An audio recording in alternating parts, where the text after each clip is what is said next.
Your body is a symptom of your lifestyle.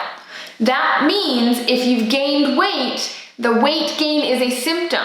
The weight gain is not the problem, okay? Something has happened where it's caused you to gain weight.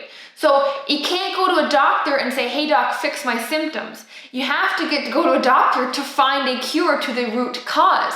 And so if you've been struggling for years on and off, gaining and losing weight, never having full control 100% of the time over your body, you have to be aware that you've probably only been treating your symptom, aka the weight itself. It is time to peel back the layers of your body, of your lifestyle, of your mind, and get to the root cause of why are you gaining weight in the first place. Are you lacking a character skill?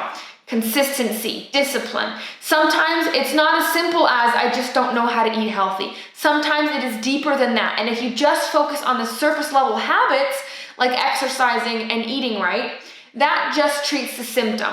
And then the symptom will always reappear. So if you've been on a cycle of losing and gaining on and off for a while, you're probably not getting to the root cause. So it's about time to take a hard look in the mirror and say, what is the problem? What is the root cause that is making me gain weight again and again and again? Get deep, get honest, and that is when you finally break free of the cycle that you've been stuck in for years.